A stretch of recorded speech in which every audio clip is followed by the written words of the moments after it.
제가 쇼츠에서 롤렉스 찬 분 얘기했었잖아요. 근데 그 롤렉스 찬 분이 제 인생에서 또 정말 중요한 선택을 하게 하는 계기가 됩니다. 공항에 이제 처음으로 내렸었잖아요. 아는 사람이 아무도 없었었는데 되게 막막했어요.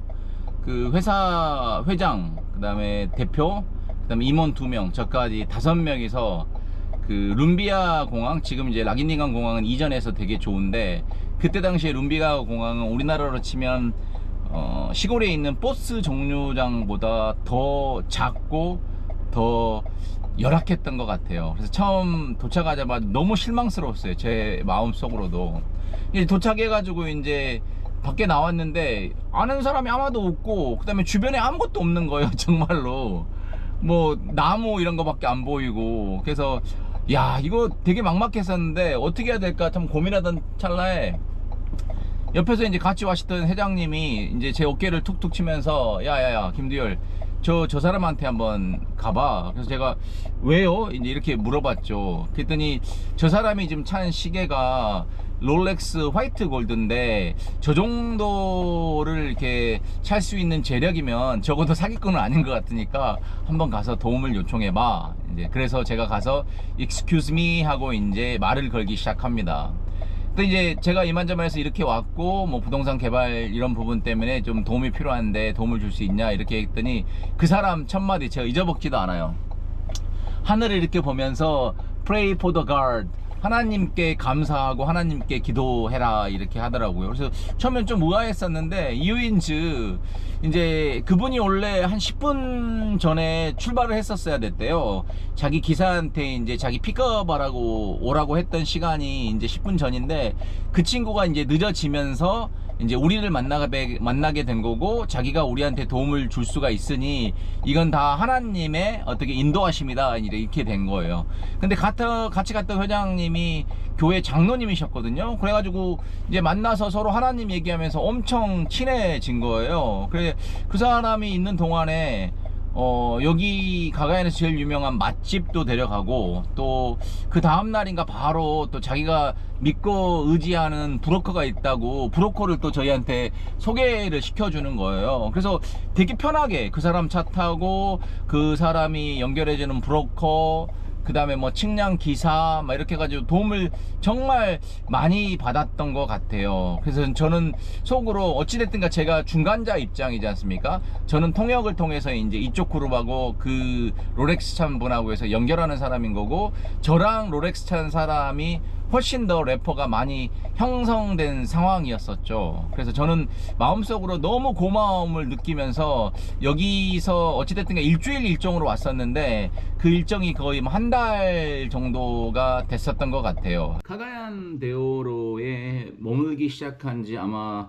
제 생각에 한 일주일 정도 됐었던 것 같아요. 일주일 정도 됐는데 일단 제가 잠자고 있는 숙소에 새벽 아마 5시 반 정도인가 해서 누가 이렇게 노크를 똑똑해가지고 나가봤더니 그 같이 온, 그 통역일에 같이 온 회사의 회장님이셨어요. 그래서 나가서 이제 얘기를 들어본 즉, 해외 진출해서 사업을 해보려고 하는데, 너 똘똘하고 영어도 잘하는 것 같은데 우리 회사에서 한번 일해볼 생각 없냐? 이렇게 말씀을 하시는 거예요.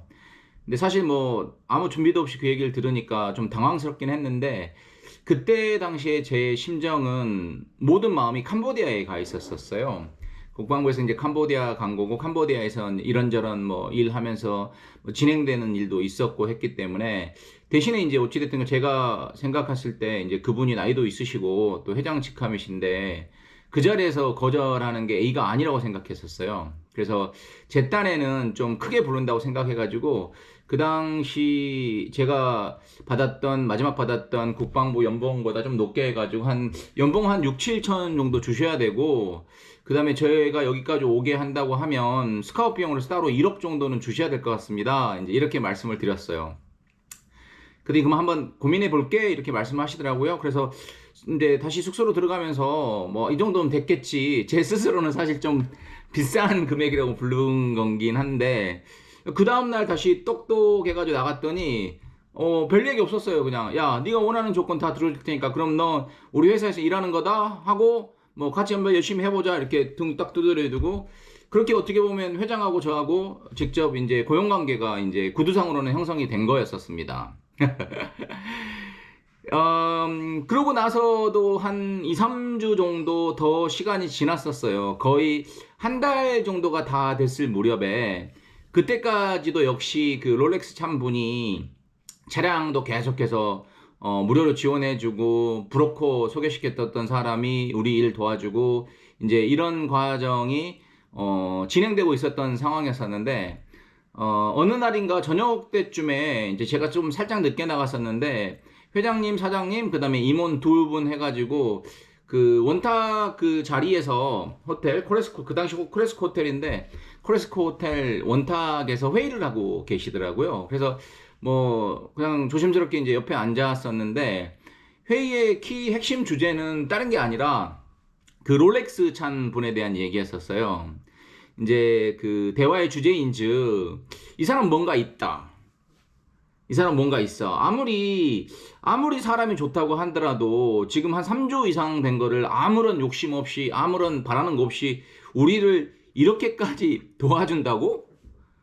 분명히 무슨 꿍꿍이가 있을 거야. 우리가 모르는.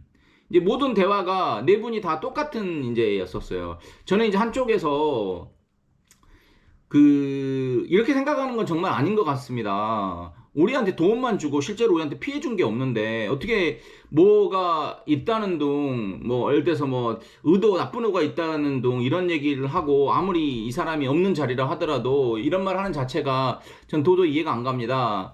근데도 이제 분위기는 일단 4대1, 4대1 정도 돼가지고 근데 그 얘기가 계속 진행되는데 제가 참다가 더 이상 참을 수 없어가지고 제가 책상을 꽝 치고 거기 계신 회장님 보고 제가 정확히 그렇게 얘기했습니다. 이 회사의 어떻게 보면 조직 문화가 이런 식인 것 같은데 여기 계신 모든 분들이 똑같이 생각하는데 저는 이 생각에 동조를 할 수가 없습니다. 그래서 저는 이런 회사 조직 문화에 어울리지 않는 사람 같습니다. 그래서 제가 이 회사에서 일한다는 거는 말이 안 되는 것 같고 저는 그냥 본래 있던 캄보디아로 다시 돌아가겠습니다. 하고 며칠 안 돼가지고 저는 이제 캄보디아로 다시 복귀를 하게 됩니다.